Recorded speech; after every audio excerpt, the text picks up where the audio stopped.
নমস্কার দর্শক বন্ধুরা, রেস স্পোর্টসের পর্দায় আপনাদের সকলকে স্বাগত জানাই। এই মুহূর্তে আমি দাঁড়িয়ে রয়েছি সল্টলেক স্টেডিয়ামের ট্রেনিং গ্রাউন্ড 1-এর বাইরে। এবং যেমনটা আমরা আপনাদেরকে জানিয়েছিলাম গতকালকের ভিডিওতে যে ইস্টবেঙ্গল মূলত হাওড়া শৈলেনমানা স্টেডিয়ামে তারা অনুশীলন করছে ঠিকই, তবে তাদের কিন্তু মূল লক্ষ্য তারা যুব ভারতীর এই ট্রেনিং গ্রাউন্ডেই তারা অনুশীলন করতে চেয়েছিল প্রথম দিন থেকেই। তবে তাদেরকে অনুমতি দেওয়া হয়নি শুরুতে, তবে তারপর যেটা জানা গিয়েছিল যে শনিবার তারা আবারও এই যুব ভারতীর ট্রেনিং গ্রাউন্ডেই অনুশীলন করার জন্য অনুমতি চেয়েছিল এবং সেটাকে মঞ্জুর করা হয়েছে। যেই মতোই বুধবার থেকে তারা কিন্তু এই মাঠে অনুশীলন শুরু করবে এবং সেই মতোই আমরা আজকে দেখলাম যে বুধবার সকালবেলা এই বৃষ্টির ওয়েদারে ইস্টবেঙ্গল দল কিন্তু নেমে পড়লো যুব ভারতীর ট্রেনিং গ্রাউন্ড 1-এই অনুশীলন করতে। এবং যেটা আমরা আপনাদেরকে গতকাল জানিয়েছিলাম যে ইস্টবেঙ্গল রিজার্ভ দলের হেড কোচ বিনো জর্জ তিনিও বুধবার থেকে ইস্টবেঙ্গল অনুশীলনে যোগ দেবেন এবং প্রত্যাশা মতোই আজ বিনো জর্জ কিন্তু ইস্টবেঙ্গল রিজার্ভ টিমের দায়িত্ব নিয়ে নিলেন আগামী কলকাতা লিগে। তার অধীনেই কিন্তু এই ইস্টবেঙ্গল দল খেলতে চলেছে। যদিও এতদিনের ইস্টবেঙ্গল অনুশীলনে তিনি উপস্থিত ছিলেন না, তার অপরিবর্তে অর্চিষ্মান বিশ্বাস তিনি ইস্টবেঙ্গল দলের দায়িত্ব সামলাচ্ছিলেন। তবে আজ থেকে তিনি দলের দায়িত্ব নিলেন এবং যখন অনুশীলনের শুরুতে আমরা দেখলাম যখন টিম হাডেল হচ্ছে, আমরা সেই সময় দেখতে পেলাম যে বিনো জর্জ প্রত্যেকের সঙ্গে একটা আলাপ আলোচনা করে নিচ্ছেন। আমরা জানি যে ইস্টবেঙ্গল দল গত মৌসুম বিনো জর্জের তত্ত্বাবধানে যথেষ্ট ভালো পারফরমেন্স করেছিল। লিগের প্রত্যেকটা ম্যাচ তারা ধারাবাহিকভাবে ভালো ফুটবলটা খেলে গেছিলো এবং সেই মতোই বিনো জর্জ কিন্তু তাদেরকে আবারও বুঝিয়ে দিচ্ছেন যে নতুন মৌসুম শুরু হচ্ছে, সামনেই কলকাতা লিগ শুরু হতে চলেছে, ফলে এই মৌসুমও ভালো ফলটা করতে হবে এমনটাই কিন্তু তিনি তার হাডেলে বুঝিয়ে দিচ্ছেন এবং প্রত্যেকটা ফুটবলারের সঙ্গে তিনি কিন্তু কথাও বলে নিচ্ছেন। এমনটা আপনারা আমাদের ভিডিওতেও দেখতে পাবেন। প্রত্যেকটা ফুটবলারকে নিয়ে কথা বলা, তারপর ফুটবলাররা চলে গেল যখন অনুশীলনে, সেই সময় তিনি তার দলের বাকি কোচিং স্টাফদের সঙ্গেও কিন্তু কথা বলে নিলেন এবং কথা বলার পাশাপাশি দলের অনুশীলনের ওপরেও কিন্তু কড়া নজর রাখলেন। আপনারা দেখতেই পাচ্ছেন আমার পেছন দিকে ইস্টবেঙ্গল দল অনুশীলন করছে এবং প্রথম কিছুক্ষণ যখন আমরা ইস্টবেঙ্গলের অনুশীলন দেখলাম সেই সময় আমরা দেখতে পেলাম ইস্টবেঙ্গল দল কিন্তু যথেষ্ট খোশমেজাজেই রয়েছে, যেটা আমরা আপনাদেরকে গতকালের ভিডিওতেও জানিয়েছিলাম যে ইস্টবেঙ্গল দলের সেই যে একটা ধারাবাহিক পারফরমেন্স, কলকাতা লিগে ভালো ফল, সেটা কিন্তু তারা চলতি মৌসুমও করতে চাইছে এবং সেই মতোই অনুশীলনও সেই জিনিসটা দেখা যাচ্ছে। এবং যেটা আমরা আপনাদেরকে গতকাল জানিয়েছিলাম যে ইস্টবেঙ্গল দলে বেশ কিছু এমন ফুটবলাররা রয়েছেন যারা কিন্তু ট্রায়ালে রয়েছেন এবং সেই ট্রায়ালের ফুটবলাররা কিন্তু আজও ইস্টবেঙ্গলের অনুশীলনে উপস্থিত রয়েছেন এবং বিনো জর্জ তাদেরকে কিন্তু দেখে নিচ্ছেন। অর্থাৎ এই ট্রায়ালের ফুটবলাররাও কিন্তু কয়েকজন ইস্টবেঙ্গলের এই রিজার্ভ দলে, কলকাতা লিগের দলে তারা কিন্তু সুযোগ পাবেন এবং তারা কিন্তু প্রত্যেকেই মুখী থাকবেন ইস্টবেঙ্গলের ভালো ফল করার জন্য। এবং বিনো জর্জের তত্ত্বাবধানে গোটা ইস্টবেঙ্গল দলও কিন্তু চাইবে আসন্ন কলকাতা লিগে নিজেদেরকে ভালো ছন্দে পেতে এবং ভালো ফল করতে।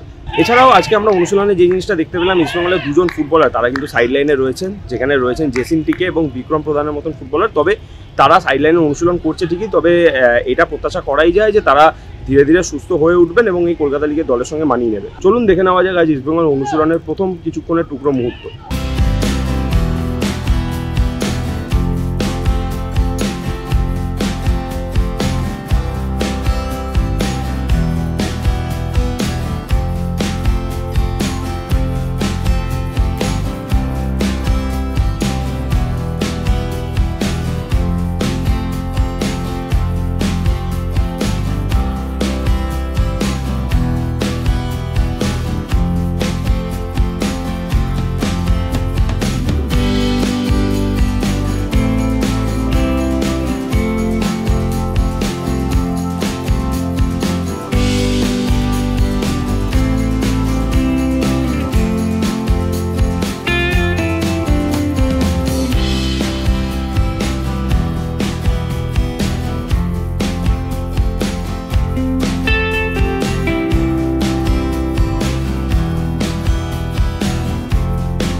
যুব ভারতী ক্রীড়াঙ্গন থেকে ক্যামেরায় শুভ মণ্ডলের সঙ্গে সায়ন দে, রেস স্পোর্টস।